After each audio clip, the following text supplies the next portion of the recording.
Baiklah, selamat pagi untuk peserta didik sekalian, khususnya kelas 10. Selamat berjumpa kembali dalam pembelajaran online. Pada kali ini kita akan masuk kepada materi atau pembahasan berikutnya, yaitu pada bab 2, di mana pada bab 1 kita sudah melaksanakan kegiatan pembelajaran beberapa kali pertemuan dan sudah dilanjutkan dengan ada penilaian harian sebanyak 2 kali dan sudah dilaksanakan penilaian ulangan harian sebanyak 1 kali. Semoga kalian yang belum mengikuti ataupun nilainya masih di bawah KKM atau SKM, saya akan mereset kembali sehingga Anda boleh mengerjakan sehingga dapat membantu nilai raport Anda. Sisa beberapa hari lagi penilaian harian akan saya tutup. Oleh sebab itu, bagi yang belum menyelesaikan atau nilainya masih di bawah KKM, mohon konfirmasi ke Bapak supaya Bapak cepatnya melakukan reset. Baik, kita lanjut pada materi pembelajaran kita kali ini pada pertemuan ini bab 2, yaitu fungsi dan peran Pancasila dalam kehidupan bangsa dan negara Indonesia. Fungsi dan peran Pancasila dalam kehidupan bangsa dan negara Indonesia. Saya pikir tujuan pembelajaran tidak perlu saya jelaskan secara panjang dan lebar, tetapi tujuan dari pembelajar ini adalah supaya kalian tahu makna dari Pancasila atau dasar negara dan dapat mempraktekkan nilai-nilai Pancasila itu dalam kehidupan sehari-hari. Oke, ini adalah bagian daripada kebiasaan masyarakat atau satu golongan yang melaksanakan kegiatan kerja bakti, kegiatan gotong royong. Ini mencerminkan pengamalan Pancasila, khususnya pada sila ketiga, Persatuan Indonesia. Ini adalah wujud contoh dari pengamalan Pancasila.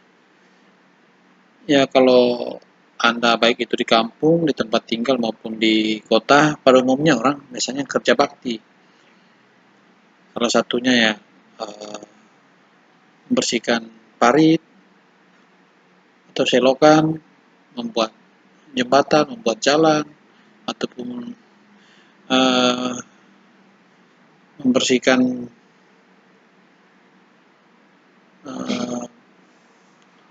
dan ranting yang mengganggu jaringan listrik. Itu adalah salah satu bentuk daripada kegiatan gotong royong yang biasa dilakukan dalam kehidupan kita.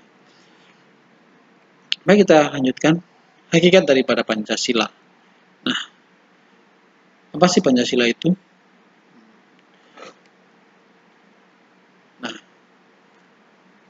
kalau berdasarkan sejarah yang kita tahu bahwa Pancasila itu sebenarnya pertama kali lahir dari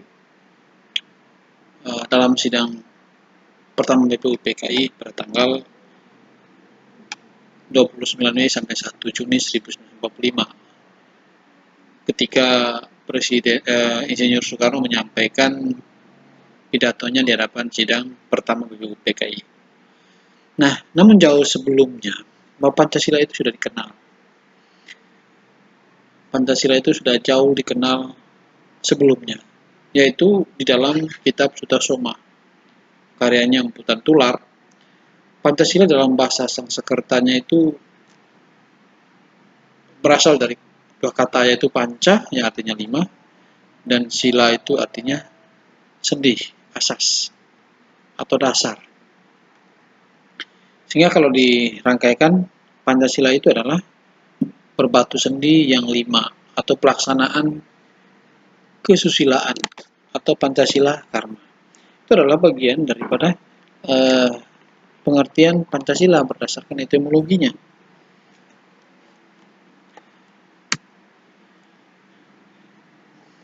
Contoh, ya, tidak boleh mencuri,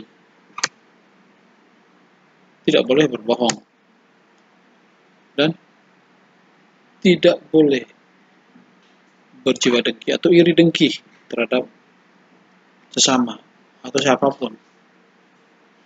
Tidak boleh melakukan kekerasan. Tidak boleh minum minuman keras atau mengkonsumsi obat-obatan terlarang. Itu adalah contoh daripada pengamalan sila. Oke? Fungsi Pancasila. Apa sih sebenarnya fungsi Pancasila yang menjadi dasar? Yang pertama adalah Pancasila sebagai ideologi bangsa dan negara. Apa sih manfaat Pancasila sebagai ideologi bangsa dan negara? Selanjutnya, pada poin B, Pancasila sebagai kepribadian bangsa Indonesia. Pancasila sebagai kepribadian bangsa Indonesia yang membuktikan bahwa Pancasila itu manusia Indonesia berbeda dengan manusia lain yang ada di dunia. Kenapa? Punya ciri khas yang berbeda dari etika, tingkah laku, sikap, moral, cara berpakaian udah beda dengan bangsa-bangsa lain yang ada di dunia. Yang ketiga, Pancasila sebagai jiwa bangsa Indonesia atau jiwa bangsa Indonesia itu tercermin di dalam Pancasila. Bangsa Indonesia, masyarakatnya itu selalu dijiwai oleh semangat Pancasila. Poin D, Pancasila sebagai sumber dari segala sumber hukum. Itu kalau dalam bahasa iklannya itu begini. Apapun makanannya, minumnya Dewoto Sustro. Apapun peraturan perundang-undangan yang dibuat itu harus bersumber pada Pancasila. Apapun peraturan perundang-undangan yang dibuat harus bersumber pada Pancasila. Kenapa? Pancasila itu adalah tertib hukum tertinggi. Pancasila itu adalah tertib hukum tertinggi. Semua peraturan perundang-undangan yang dibuat oleh siapapun di Indonesia tetap bersumber pada Pancasila. Itulah fungsi Pancasila sebagai sumber dari segala sumber hukum.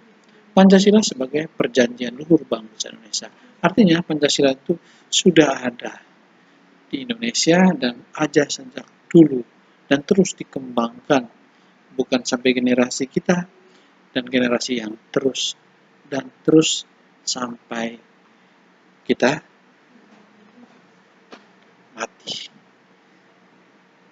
Jadi Pancasila sebagai perjanjian luhur tetap akan ada terus, tetap ada dan dilestarikan sampai keturunan kita. Ya, sampai boleh dikatakan dunia ini kiamat lah. Begitulah. Yang berikutnya poin F, Pancasila sebagai alat pemersatu bangsa. Pancasila sebagai alat pemersatu bangsa, mempersatukan bangsa Indonesia yang terdiri dari berbagai keanekaragaman suku, bangsa, adat istiadat, budaya, dan lain-lain lah. Nah, dengan Pancasila kita semua bersatu. Poin G, Pancasila sebagai cita-cita dan tujuan luhur. Apa sih cita-cita dan tujuan luhur bangsa Indonesia? Ada tercantum di dalam pembukaan Undang-Undang 45. Melindungi segenap bangsa Indonesia, memajukan kesejahteraan umum, mencerdaskan kehidupan bangsa, dan ikut melaksanakan ketertiban dunia yang berdasarkan kemerdekaan dan perdamaian abadi. Adalah tujuan daripada negara Indonesia. Menciptakan masyarakat yang adil dan sejahtera. Semuanya tujuan sebuah negara itu adalah menciptakan sebuah negara yang masyarakatnya sejahtera. Sejahtera pasti adil, adil pasti aman. Nah, begitulah kira-kira fungsi daripada Pancasila. Demikianlah pertemuan kita kali ini. Kita akan lanjut pada pertemuan kali berikutnya. Dan semoga video pembelajaran ini bermanfaat buat kalian, dan sambil kita berdoa semoga badai virus corona cepat berlalu dan kita boleh melaksanakan kegiatan pembelajaran online, pembelajaran secara tatap muka efektif seperti sedia kala, apalagi kalian kelas 10 baru di SMK Brilur belum pernah tatap muka. Tapi semoga melalui dunia maya ini juga kita sudah saling mengenal antara satu dengan yang lain. Ketika kegiatan pembelajaran tatap muka sudah terbiasa dengan teman-teman yang ada di sekitar kita. Selamat pagi dan salam sejahtera untuk kita semua.